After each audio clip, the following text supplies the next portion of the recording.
Obibia akwaba ede about too much GHS so Ghana wahala jumedi na ebre asosemu nuaba ekwesi kapa ena so mede ebesomo na abusuafo se de munim no eye ndrada ene beto odwa ebra ye nuaba Rosemond Brown adodo nani ne se Akuapim Poloo anase Kadibi twinning wode ekokoto ni page eso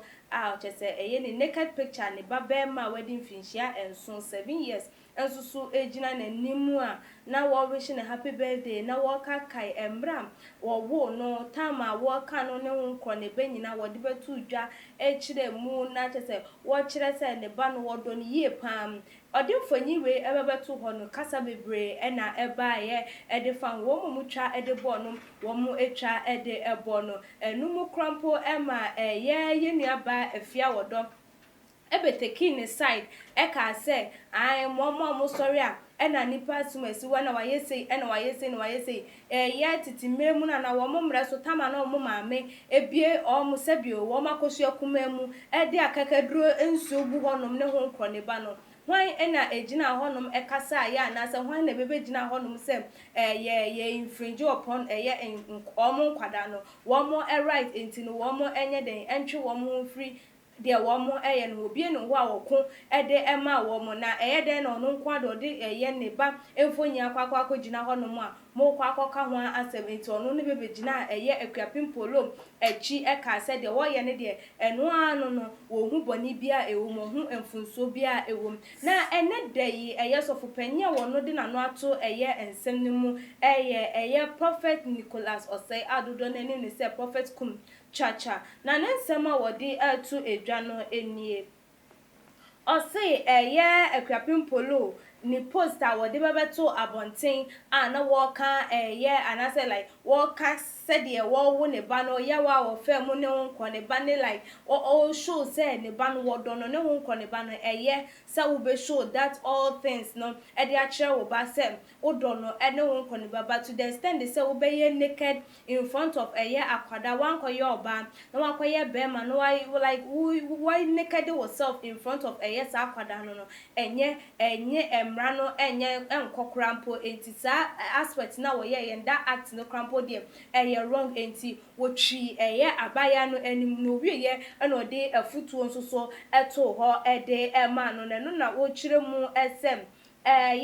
wa access abaya no wanya de wombra na wone no enye de entwetwe enkomo emfa eni esu no eho na de wo ne de se de wadi kan no enye ne kwan so a eno no na actress no ni very good friend pa enti obehwe se obetu ne fo ede afasa de no na no ebiem na ode eto aso se posting naked or new pictures on social media no it's not good. It's not it's not a good actor. What's a nipa that's a new year and it doesn't speak well of you as a celebrity and as a human being as a whole no enti ebiemono wo de afutuo ma abaya no ama na hunu se dia wo no se wo akwanya na wo pepa ne se wo pese wo kire wo do edema wo ba wo akwanya se bebre a wo betimi agina sa channel ne so ede akire odo no ede ama wo ba be ma no na wa ma na hunu se sei enete but to the extent say wo ye naked wo akwada no anim na ebiemu nso so no like wo ne akwada no ne ensem fata no eno emom ema enye entwaye ne kwan so a eno no enti se wo pe se nipa ebehunu se wo no wo bu ne ho na wo mo nso abu no pa de am ene won twe ne ho enfree sa eniye ni because enkasa ye emfa wo se nipa no ho ena ebiem nso no emfa obuo emma wo se nipa ne se wo ye a normal person anase wo ye celebrity enti we ene ensema prophet Kumchacha wodi atu edwa anase futu sema wodi ma Akuapim Poloo na ebiem okache ne se wo hunu na ensem bi wo hono ma wone no entimi entwetwe enkomo emfa hu na wade nsem we atu edwa ewie no ena Ghana fo binom nso so ede wo mo adwenkyerɛ ebafa eye ensem a prophet Kumchacha eka ye no ho na no na ebinom se papa no wakasa yie wakyerɛ se wono so wanim de wanyini advice na wode ema no de ye ne kwan so anu because eye nipa da sanim wuyi wo ho wo social media de wo mfonyi beto ono no wo suma eye ahonhombone no ho kro ne ba se wo mo embe take access over your life ne eye wo ba no abrabo entino eye advice no de ama no eye nanso so ebiemu se de wo ka se wo friend no se wo mbra no wo ba wo mbo ne deliverance pa ebe na honhomfin bi na ewo ni mu a enu nti possess na ema ni disa adwuma na sa eye honhom no entimi entim free nani so emfa ema no na futuo keke no dane dankofo etunefo a obeti a anka wati nti ohun ni se deliverance ebe mu a enu mum enso ebetimi aboa na enu na ebinum nso ese da bi o abaya we enfa ho ne de obeka kire no da ben won ba bonten ememe pa acho emfa de waye nyina ho se an wonyi ne hu wa social media ne ho nkro ne ba wa beke kan enso da waka wi a afi wo be hunu no de woye no kra no na afi de echen de se wo ka se wagya no enti anya de se aye abaya yi obetimi agya eye ne yi ne ye anani su na wo mu no enti aye de a ebekoso a wom enti se Kumchacha se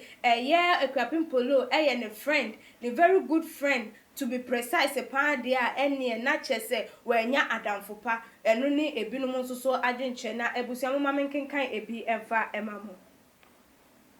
Stephen edia wode eba o say great advice from a great pastor, very good, but I don't know whether this girl is going to take your advice because she has come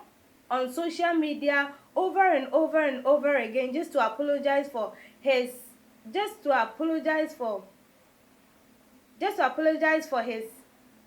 act, but yet still she goes on doing the same. So I don't think this will even prompt her or even let her stop what she is doing. So ne dia wode eba ye enono ye nua ye esho e dia wode eba o say thank you for this advice. I hope our sister will take heed to it. So edia wode eba no hu ne say eye afuto ne de eye yie pa na wo bompa ye say eye abaya yi wo betimi age eye afuto no atum. Stephanie enso edia wode eba ye o say prophet, I think this lady needs a deliverance. That one will be better because so many advice has been given to her and she hasn't done anything good about it. So while you are calling for her to come so that you advise her, I think you should take that opportunity to also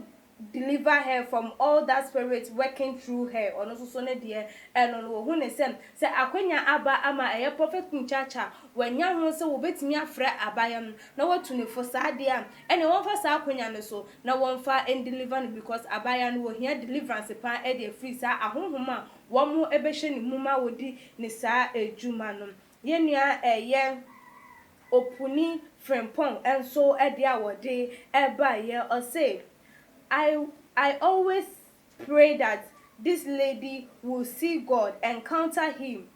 and change her life because this act is not okay for a mother, for someone to even take money to marry you as a wife. Ono so ne dia wode eba ye enono ono dia o sidane dan empire wobo ene se Nyankopon obenya encounter of God se ne ebe ya na brabo no ebetimi asesa because obitimi mfesika emfa enware no emfa ne enye oyire entena ne fie with yesa esu ene eban eweyi ye nua bi nso ede awode eba o say prophet Kumchacha, thanks for the advice you are giving to Akuapim Poloo, but